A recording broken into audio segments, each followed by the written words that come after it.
আমাকেই একা কবরে যেতে হবে, আমাকেই একা হাসরের ময়দানে দাঁড়াতে হবে, আমাকেই একা আমার আমলনামা আমাকেই নিতে হবে, আমাকেই একা মিজানের সামনে আমার আমলনামার হিসাব নিজেই পেশ করতে হবে, আমাকেই একা ফুলসিরাত পার হতে হবে। দোস্ত, কাউকে মিলবে না, কাউকে না। فإذا نفخ في الصور فلا أنساب بينهم يومئذ ولا يتساءلون। আল্লাহ তাআলা বলে, ইসরাফিল যখন দ্বিতীয়বারে সিংহায় ফু দিবে, কিয়ামতের মাঠ কায়েম হবে, হাসরের ময়দান কায়েম হবে। ফালা আনসাবা বাইনাহুম ইয়াউমাইযিন, সেদিন আল্লাহ বলে কেউ কারো বংশের, কেউ কারো আত্মীয়তার, কেউ কারো রক্তের কোনো পরিচয় দিবে না। মা বলবে না এটা আমার ছেলে, ছেলে বলবে না এটা আমার মা, স্বামী বলবে না এটা আমার স্ত্রী, স্ত্রী বলবে না এটা আমার স্বামী, ভাই বলবে না এটা আমার বোন, বোন বলবে না এটা আমার ভাই, কেউ বলবে না। ওয়ালা ইয়াতাসাআলুন, কেউ কাউরে কিছু জিজ্ঞাসাও করবে না। আপনি কে, আমি কে, আপনার বাড়ি কোথায়, আপনি আসলেন কোত্থেকে, খোদার কসম কেউ কিছু বলবে না।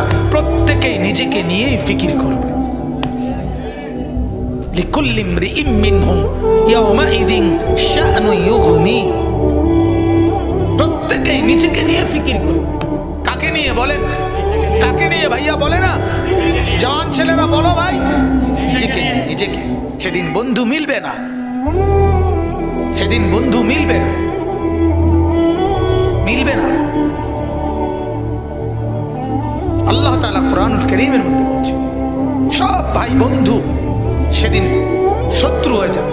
ওই যে কালো শার্টওয়ালা ভাই, মোবাইলটা ভালো ভাই, কষ্ট করে রাস্তায় টিপলে ভালো হয়, যথেষ্ট জায়গা আছে, দয়া করে ওইখানে গিয়ে মোবাইলটা টিপে না, মোবাইল টিপা দরকার আছে। মোবাইল এটা তো কষ্ট, এমবি ঢুকাইয়া আবার মেয়াদ চলে যায়, ঠিক মতো না টিপলে এটা আবার কি চলে যায়, মেয়াদ চলে যায়। তো মেয়াদ চলে গেলে তো টাকাগুলো নষ্ট হলো, আর টাকা তো নষ্ট করা ঠিক না, টাকা সাবাই এলাম না।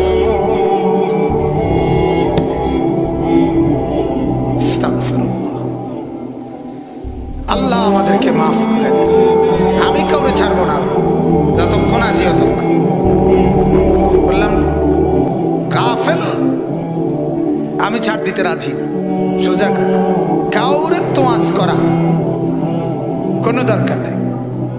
আল্লাহর কথা শুনতেই হবে, মনোযোগ দিতেই হবে ভাইয়া। এই গাফলতে গাফলতে জিন্দিগিটা বরবাদ।